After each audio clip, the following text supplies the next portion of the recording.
할렐루야. 주님의 이름으로 축복합니다. 사람들이 살아가는 삶의 방법들이 다양합니다.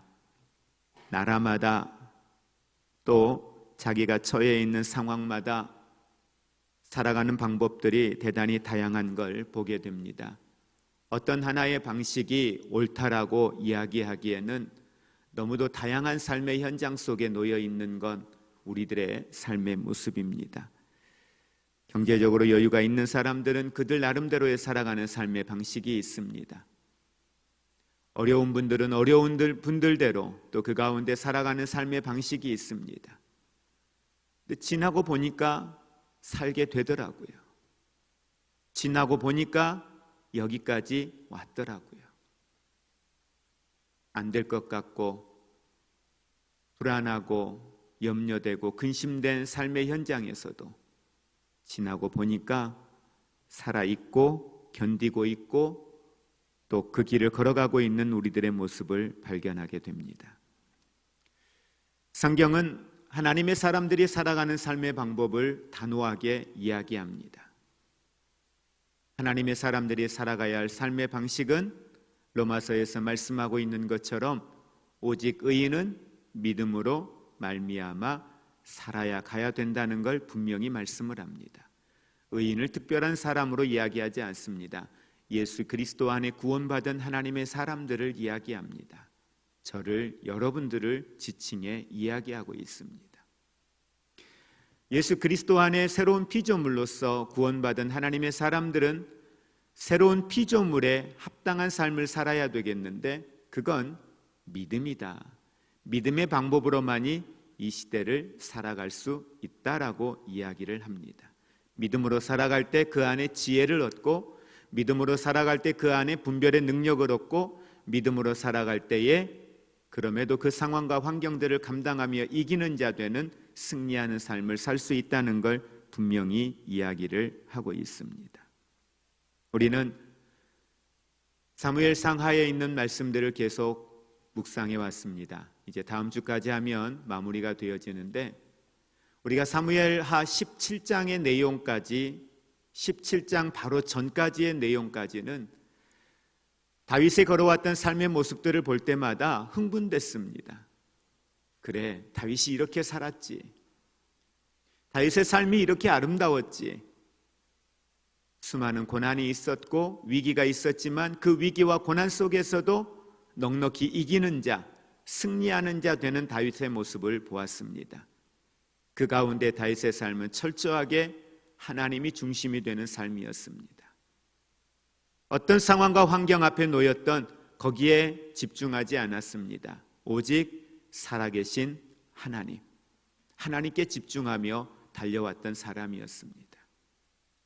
그런데 다윗의 인생이 이제 황혼기에 접어들면서 어느 정도 안정감을 찾고 주변의 열방의 국가들이 이제는 다윗 앞에 먼저 조공을 가지고 나와서 내가 당신을 섬기겠습니다, 당신의 성전을 짓겠습니다 라고 이야기할 만큼 그렇게 다윗 앞에 머리를 조아리는 이들이 주변에서 많이 일어났습니다. 이제는 좀 살만했습니다. 전쟁 문제 고민하지 않아도 됐습니다. 백성들의 사는 문제도 그렇게 염려하지 않아도 됐습니다. 또 다윗 주변에는 목숨 걸고 자신을 지켜줄 만한 좋은 군사들도 있었습니다. 그런데 그때에 다윗이 우리아의 아내를 범하는 이 사건을 시작으로 하여 오늘 24장에 있는 내용까지 오면서 다윗이 계속해서 무너지는 연약한 모습을 우리는 계속해서 보게 됩니다.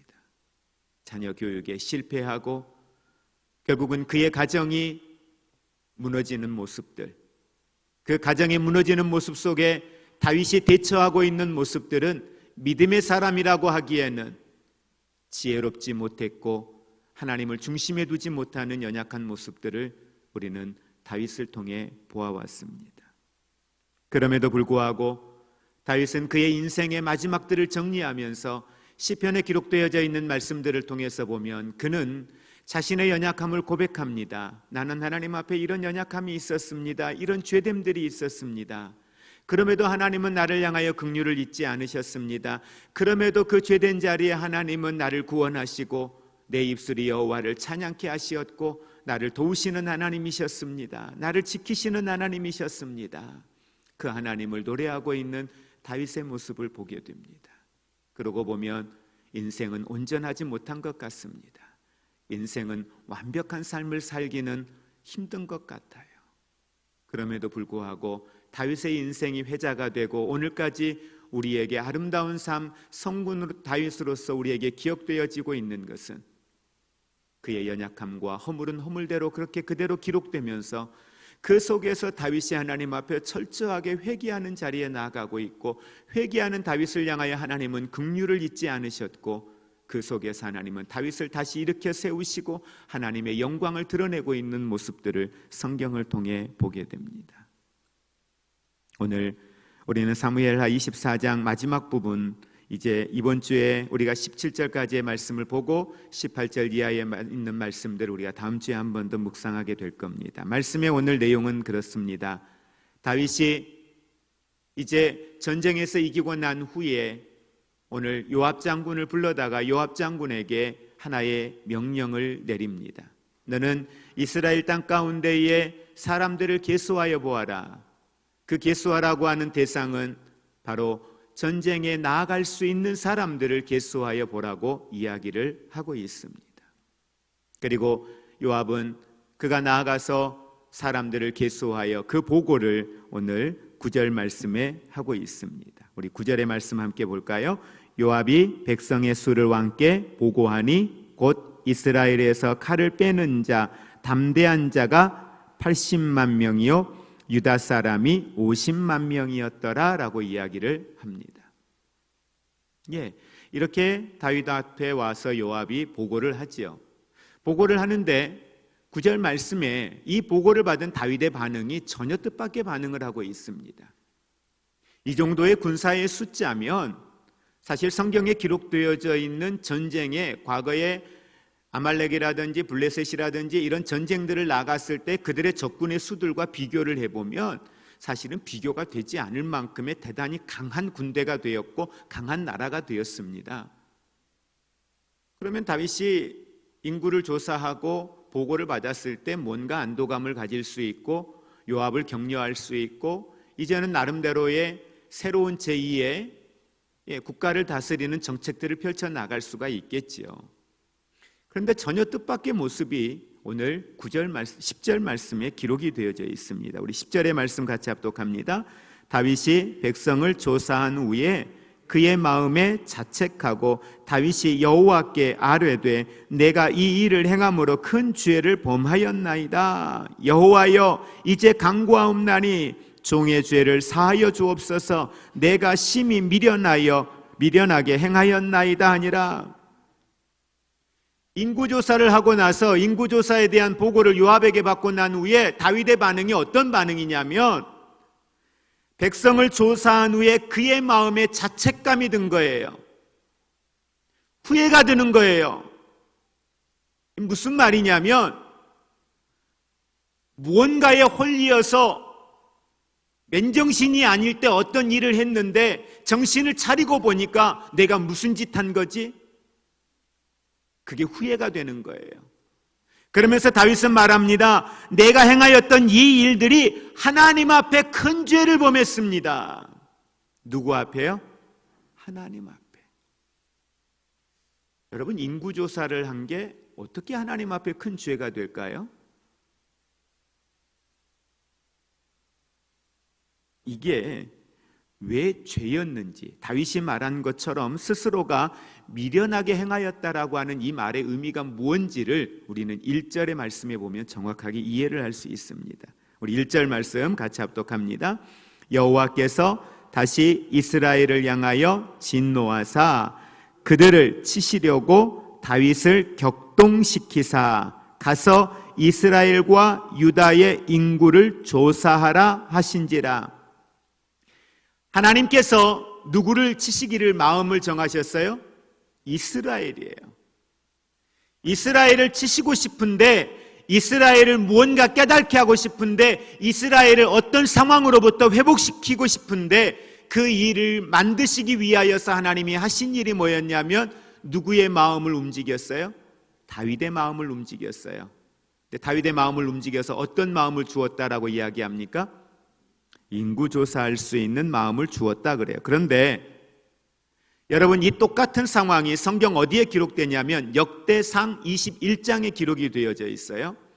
역대상 21장에도 이 역사와 똑같은 내용들이 말씀으로 기록이 되어져 있습니다. 그런데 거기에는 오늘 1절 말씀에서는 하나님께서 다윗의 마음에 이 마음을 주시었다라고 표현하고 있는데, 역대상 21장에서는 어떻게 표현하고 있냐면 사탄이 그 마음에, 사탄이 일어나서 이스라엘을 대적하고 다윗을 격동하여 이스라엘을 계수하게 하니라 라고 말씀해요. 그러니까 무엇과 같은 거냐면 가룟 유다의 마음을 사탄이 들어가 격동하여서 누구를 팔게 했어요? 예수님을 팔게 했단 말이에요. 그것처럼 오늘 사탄이 다윗의 마음을 격동하여 다윗의 마음을 움직여서 어떻게 하게 했다?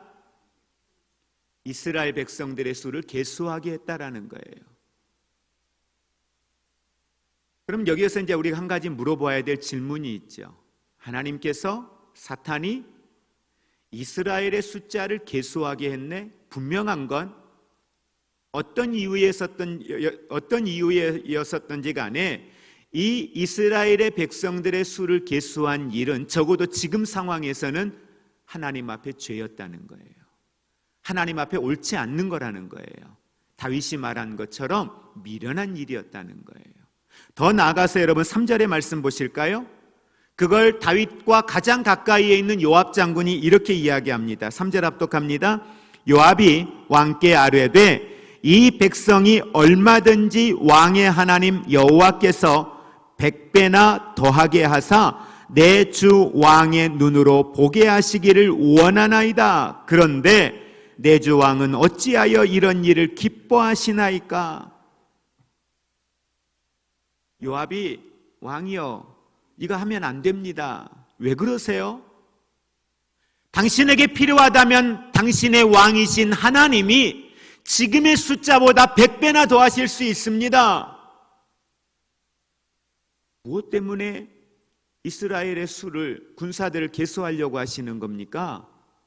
적어도 요압은 지금 다윗이 왜 이스라엘 백성들 가운데에 전쟁에 나갈 수 있는 사람의 수를 계수하려고 하는지를 너무도 잘 알고 있었던 거예요. 그러니까 다윗이 이스라엘 가운데에 전쟁에 나갈 수 있는 사람들을 계수하였던 목적은 결국은 자신의 군사력이 얼마만큼 되느냐, 이걸 한번 보고 싶은 거예요. 그리고 그걸 통해서 안정을 찾고 그걸 통해서 이제는 왕으로서의 자신의 입지를 더 견고하게 하고자 하는 그런 모습이었다는 거죠.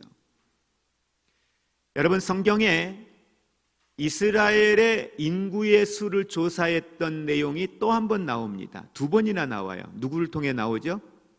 모세를 통해서 나옵니다. 모세를 통해서 우리가 알고 있는 것처럼 민수기 1장에서 한 번, 민수기 26장에서 한 번 해서 2번 이스라엘 백성들의 수를 계수하는 장면이 나와요. 근데 그때 모세가 이스라엘 백성들의 수를 계수할 때는 아무 문제가 없었어요.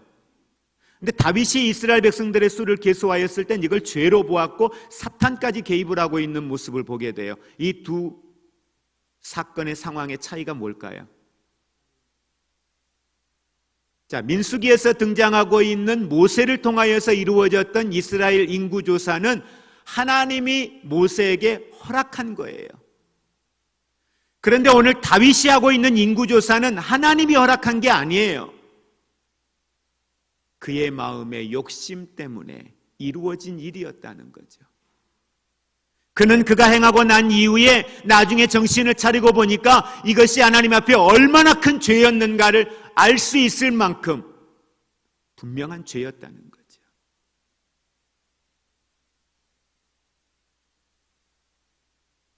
결국 다윗의 인구조사가 이스라엘 백성들에게 이후에 돌이킬 수 없는 어마어마한 큰 저주를 가져오게 됩니다. 그러면 이 시간 우리는 먼저 다윗의 인구조사가 가져다주는 삶의 교훈을 먼저 한 가지 묵상하기를 원합니다. 많은 사람들은, 아니 대다수의 사람들, 교회도 예외가 되지는 않은 것 같습니다. 숫자에 민감합니다. 물리적 양에 민감합니다. 뭔가 큰 것, 많은 것, 그것이 더 낫다, 더 좋다라고 사람들은 생각하고 평가합니다. 교회도 성도들의 숫자가 많으면 좋은 교회 이렇게 인식을 합니다. 숫자가 좀 더 많으면 그 교회는 괜찮은 교회 이렇게 인식들을 합니다. 교회 숫자가 작으면 오죽하면 성도가 없을까 이렇게 비하하고 평가하는 모습들을 보게 됩니다. 그런데 여러분, 그 교회에서 무디 목사님이 나와요. 그 교회에서 세계적으로 유명한 영성가들이 나와요. 대부분의 사람들이 숫자에 민감하여 내 통장의 잔고에 얼마만큼 있나, 내가 나중에 노령연금을 받을 수 있는 금액이 어느 정도 되나, 그걸 가지고 안정감을 갖고 그걸 가지고 살아가는 데에 평안을 얻고 위로를 받기도 합니다. 그런데 상대적으로 내가 가지고 있는 숫자의 것이 작습니다. 돈이 되었건 자녀가 되었건 모든 것에 대하여 수와 양이 작아요. 그러면 불안한 거죠. 어떻게 하지? 다음은 어떻게 하지? 자녀들 교육은 어떻게 하지? 모든 게 염려죠. 걱정이죠. 불안이죠.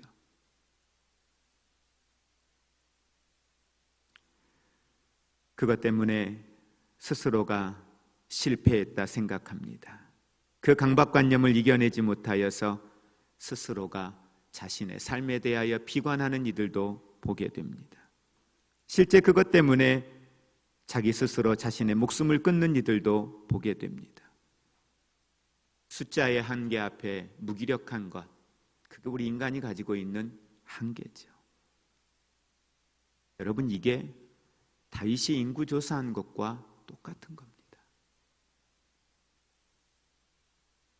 내가 가지고 있는 통장, 내가 가지고 있는 재산, 내가 가지고 있는 수적인 양적인 것, 그걸 보고 위로를 받고 그걸 가지고 때로는 자괴감에 빠지고, 이게 다윗이 인구조사했던 상황과 똑같은 거라는 거예요. 여러분, 아브라함의 언약을 기억하십니까? 아브라함이 나와서 언약을 받을 때에 그에게는 아무것도 없었습니다. 언약의 근원이 될 만한 어떤 씨도 없었습니다. 그런데 하나님이 하늘의 별과 같이 바다의 모래알처럼 그 자손들을 번성하게 하겠다라고 약속을 하십니다. 75세가 됩니다. 그래서 그것이 자기에게 주신 하나님의 자녀라고 생각하는데 아닌 거죠. 100세가 다 되었는데 아니라는 거예요. 그리고 그때 주시겠다는 거예요. 다윗이 소망을 가질 수 있습니까? 그런데 다윗에게 언약하신 하나님의 약속은 분명히 이루어졌거든요. 인간의 한계, 인간이 가지고 있는 능력을 뛰어넘어 하나님의 역사는 반드시 이루어집니다. 다윗의 삶을 우리가 들여다보면 다윗은 그가 사울에게 쫓김을 당하는 상황 앞에 있을 때, 아니 그가 왕궁에 들어가기 전부터 그가 전쟁터에 나아가서 골리앗 앞에 섰을 때에도 그러하였고, 그의 모든 인생의 현장이 숫자나 양이나 많고 작음에 그의 믿음이 흔들리거나 요동하지 않았습니다. 그걸 생각조차 하지 않았습니다. 도망길에 오를 때에도 나와 함께하는 사람의 숫자가 몇인지 물어보지도 않았습니다. 확인도 하지 않았습니다. 그는 어떤 상황 앞에 있든지 하나님의 말씀을 붙들었고 하나님의 이끄심 앞에 순종하며 나아갔습니다. 그럴 때마다 다윗의 삶에서는 하나님이 그를 일으켜 세우시고 지키시고 도우셨던 하나님을 기억하는 거죠. 그래서 그는 시편 23편에 고백합니다. 여호와가 나의 목자시라고요. 때로는 내가 사망의 음침한 골짜기를 다닐지라도 해를 두려워하지 않을 것은 주께서 나와 함께 하셨다. 거기에서 나를 지키셨다. 그러니 두렵지 않다는 거예요. 그렇게 고백했던 사람이에요. 그렇게 하나님과 함께 했던 사람입니다. 그런데 그가 인구조사를 해요. 사람의 숫자를 봐요. 그러니 하나님이 보셨을 때 이 모습이 얼마나 악한 죄냐는 거예요. 비록 그가 하나님 앞에 범죄했지만 자기 스스로도 돌아보니 이것이 하나님 앞에 죄라는 사실을 깨달은 거예요. 그래서 죄를 깨닫고 10절의 말씀 같이 우리 합독합니다. 다윗이 백성을 조사한 후에 그의 마음에 자책하고 다윗이 여호와께 아뢰되 내가 이 일을 행함으로 큰 죄를 범하였나이다. 여호와여 이제 간구하옵나니 종의 죄를 사하여 주옵소서. 내가 심히 미련하게 행하였나이다 하니라. 그러면서 11절 말씀에 다윗이 아침에 일찍이 일어날 때에 하나님은 다윗의 이 기도를 들으셨고 그 죄에 대한 값을 치르게 하시는데 처음에 의도가 뭐였어요? 이스라엘을 치시고자 하시는 하나님의 의도가 있었습니다. 하나님이 이스라엘을 치실 때에는 그냥 치지 않으셨어요. 그 당대뿐만 아니라 후대의 사람들에게도 하나님이 뭔가 그들에게 주시고자 하시는 하나님의 교훈이 있었기 때문이죠. 그래서 다윗의 회개로 그냥 지나칠 수 없었습니다. 그에 대한 값을 치루어야 했던 거죠. 그래서 하나님은 아침에 일찍이 다윗의 회개가 있고 난 이후에 갓선지자를 부릅니다. 갓선지자를 불러서 다윗에게 가서 너는 대언하라고 이야기하죠. 그러면서 세 가지 중에 하나를 선택해라. 다시 말하면 세 가지의 벌칙이 있는데 그 벌칙 중에 하나를 선택하라는 거예요. 그 내용을 지금 갓선지자가 다윗에게 이야기합니다. 그게 13절의 내용입니다. 13절 같이 합독합니다. 가시 다윗에게 이르러 아뢰어 이르되 왕의 땅에 7년 기근이 있을 것이니까 혹은 왕의 원수에게 쫓겨 석 달 동안 그들 앞에서 도망하실 것이니까 혹은 왕의 땅에 사흘 동안 전염병이 있을 것이니까 왕은 생각하여 보고 나를 보내신 이에게 무엇을 대답하게 하소서 하는지라. 세 가지를 제시해요. 그리고 왕이여 내게 말씀해 주십시오. 그럼 내가 하나님께 가서 말씀드릴게요. 이 이야기를 지금 하고 있는 겁니다. 그런 가운데 다윗이 이제 선택을 하죠. 선택을 하는데 먼저 다윗의 기도가 그겁니다. 하나님이 나를 향하여 하나님은 긍휼하신 하나님, 긍휼을 잃지 아니하시는 하나님이시다. 그러면서 두 번째 건 아니라는 거죠. 왜 두 번째 건 이방인의 손에 의해서 공격을 당하는 것, 그건 아니라는 거예요. 그 첫 번째와 세 번째 것 중에 하나님이 친히 하십시오. 하나님이 친히 하시는 것에 대하여 나는 수긍하겠습니다. 하나님이 뭘 선택하시든 첫 번째와 세 번째 것 중에 하나님이 직접 우리를 징계하신다면 네, 벌 달게 받겠습니다. 이렇게 고백을 해요. 그러면서 하나님의 긍휼을 잃지 않는 그 간구를 다윗은 함께 고백을 하고 있습니다. 그리고 난 후에 15절 말씀해 보니까 그에 따라 온역이 내려졌다. 전염병입니다. 전염병이 온 이스라엘 가운데 이제 내려졌죠. 그래서 천사가 다니면서 각 고을마다 다니면서 이제 그들을 전염병으로 치기를 시작을 해요. 그 성경에 보니까 전염병으로 죽은 자가 몇 명이었다? 7만 명이었다라고 이야기합니다. 어마어마한 숫자죠. 근데 이제 재밌는 게 16절과 17절에 등장을 해요. 우리 16절의 말씀 같이 함께 합독하겠습니다. 천사가 예루살렘을 향하여 그의 손을 들어 멸하려 하더니 여호와께서 이 재앙 내리심을 뉘우치사 백성을 멸하는 천사에게 이르시되 족하다. 이제는 내 손을 거두라 하시니 여호와의 사자가 여부스 사람 아라우나의 타작마당 곁에 있는지라. 네. 이제 쭉 모든 고을을 돌고 아마 마지막 자리였던 것 같아요. 예루살렘 부분에서 천사가 그곳을 전염병으로 치려고 할 때 하나님이 어떻게 하셨다고요? 재앙 내리심을 뉘우치셨다. 뉘우치셨다는 건 뭐예요? 돌이키셨다는 거예요. 이제 됐다. 이제 됐다는 거예요. 사실 인구가 가장 많이 밀집되어져 있는 곳이 예루살렘이거든요. 그러면 거기를 찾다면 아마 어마어마한 숫자가 전염병으로 인하여 죽음을 당하게 되었을 거예요. 그런데 하나님은 예루살렘 성에 왔을 때 천사가 그곳을 치려고 할 때에 멈추라고 이야기합니다. 그때에 17절 말씀에 다윗의 반응이 나옵니다. 우리 17절 같이 합독합니다. 다윗이 백성을 치는 천사를 보고 곧 여호와께 아뢰어 이르되 나는 범죄하였고 악을 행하였거니와 이 양 무리는 무엇을 행하였나이까? 청하건대 주의 손으로 나와 내 아버지의 집을 치소서 하니라. 자, 이 말씀을 한글 쉬운 성경에는 이렇게 말하고 있습니다. 좀 더 정확하게 표현하는데 다윗이 백성들을 친 천사를 보고 여호와께 말씀드렸습니다. 제가 죄를 지었습니다. 제가 잘못했습니다. 하지만 이 백성들은 양처럼 저를 따르기만 했습니다. 그들은 아무 잘못 없습니다. 저와 제 아버지의 집에만 벌을 주십시오. 다시 한번 다윗이 회개하는데 그 회개의 기도의 내용은 그렇습니다.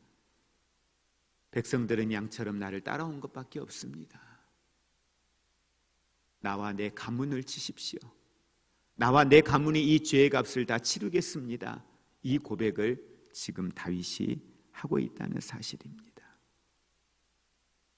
여러분, 우리는 이 24장 1절부터 17절에 있는 내용들을 쭉 함께 묵상을 해보면서 그런 사실을 하나 또 다시 깨닫게 됩니다. 여러분, 우리가 아까 처음에 말씀 중에 나왔던 것처럼 하나님께서 다윗이 무너지기 시작한 시점이 언제라 그랬죠? 사무엘하 17장에 나오는 우리아의 아내를 범할 때예요.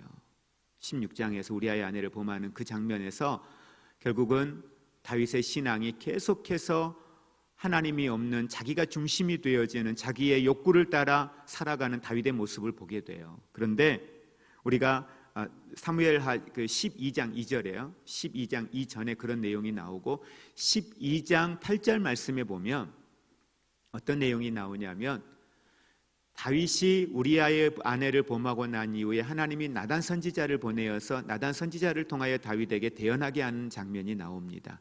자, 그 내용이 어떤 내용인가 한번 우리 보도록 하겠습니다. 사무엘하 12장 8절에 있는 말씀 함께 우리 합독하겠습니다. 한번 천천히 찾아보시기 바랍니다.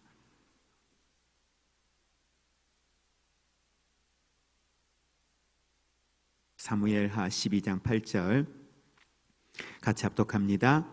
내 주인의 집을 내게 주고 내 주인의 아내들을 내 품에 두고 이스라엘과 유다 족속을 내게 맡기느니라. 만일 그것이 부족하였을 것 같으면 내가 내게 이것저것을 더 주었으리라. 아멘. 다윗이 우리아의 아내를 범하고 났을 때 나단 선지자를 통하여 하나님이 다윗을 책망하시는 과정 속에 이 말씀을 하시는 거예요. 내가 너에게 모든 걸 다 주었다. 그런데 너에게 이 모든 걸 맡길 때에 너에게 이 맡겨진 것들을 감당하고 이끌어 갈 수 있도록 필요한 것들을 나는 너에게 다 주었다. 혹시 너에게 부족한 게 있었다면 내가 너에게 이것과 저것들을 더 주었을 것이다. 분명히 우리아의 아내를 범하는 그 현장 속에 하나님은 나단 선지자를 통하여 책망할 때 이 말씀을 다윗에게 하셨어요. 그러고 보면 하나님은 저와 여러분의 삶의 현장에 우리를 하나님의 자녀라고 하시잖아요. 내 안에 하나님의 생명이 있고 내 안에 하나님의 능력이 있잖아요.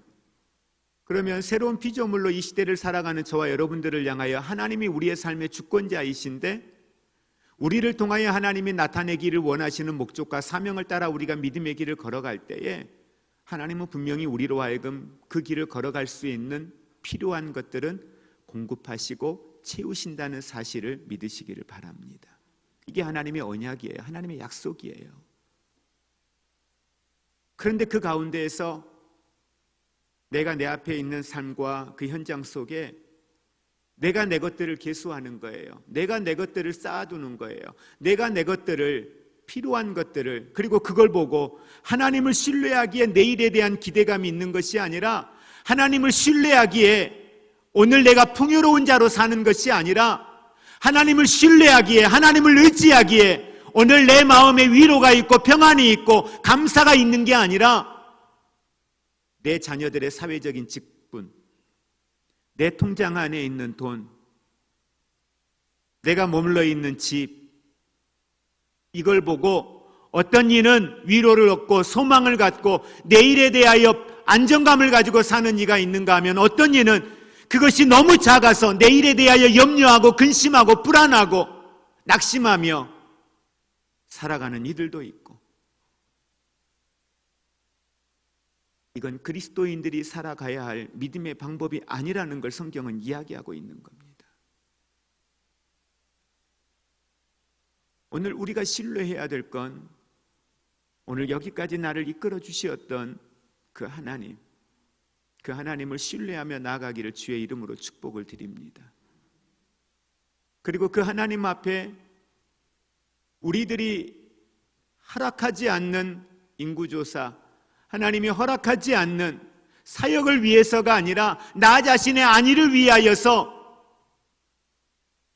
계수하고 있는 우리들의 이 생각들, 에너지들, 이것들이 다시 한번 우리는 이곳에서 하나님을 중심에 두는 자리로 나아가기를 주의 이름으로 축복을 드립니다. 말씀을 정리하면서 9절 말씀, 사무엘하 12장 9절 말씀에 그러한데 어찌하여 내가 여호와의 말씀을 업신여기고 나 보기에 악을 행하였느냐.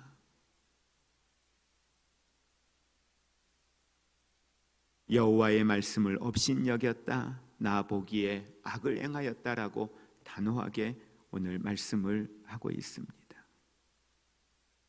그리고 나서 다윗이 하나님 앞에 17절 말씀에 회개하고, 그리고 19절 이하에 우리가 다음 주에서 볼 내용 가운데 다윗이 하나님 앞에 단을 쌓고 난 이후에 이 모든 것들이 다 그쳤더라라고 성경은 이야기를 하고 있습니다.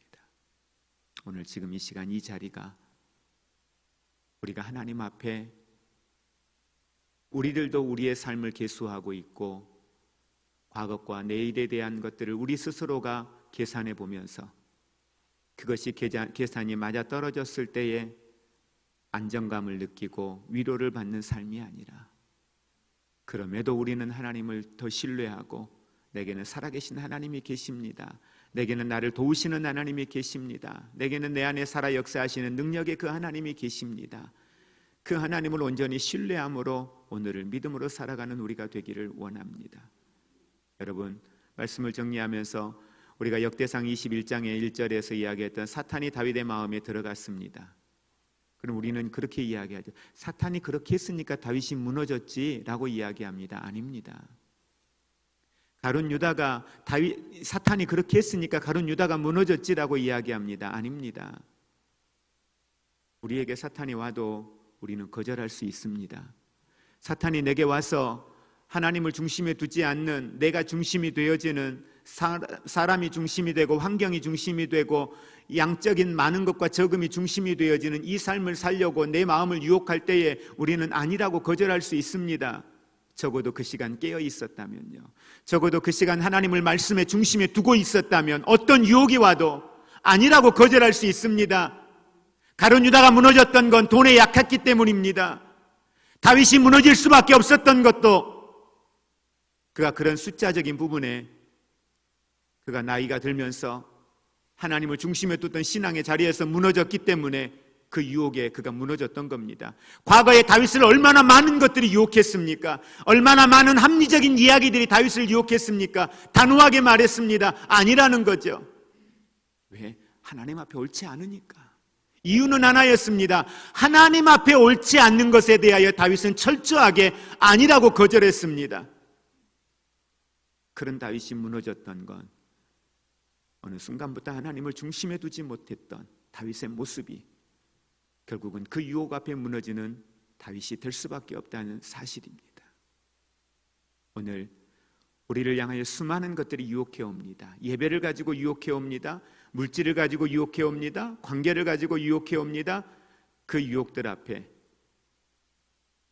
오늘 단호하게 아니라 하나님의 말씀을 가지고 거절할 수 있는 그 영성이 오늘 저와 여러분 안에 있기를 주의 이름으로 축복을 드립니다. 이제는 우리 주 예수 그리스도의 은혜와 하나님 아버지의 사랑하심과 성령님의 교통하심이, 언약의 하나님, 약속의 하나님, 나의 목자 되신 그 하나님 한 분만을 이 시간 바라보고 우리의 무너졌던 자리, 연약해져 있는 자리, 그곳이 주의 말씀으로 새롭게 치료받고 회복되어져 이제 내가 주님 한 분만 바라보고 주님 한 분만을 기억하며 주님 한 분만을 신뢰하며 나아가겠습니다. 이렇게 고백하며 나아가는 사랑하는 모든 성도들 위해 이 나라 민족 위에 이제로부터 영원토록 함께 있을지어다. 아멘.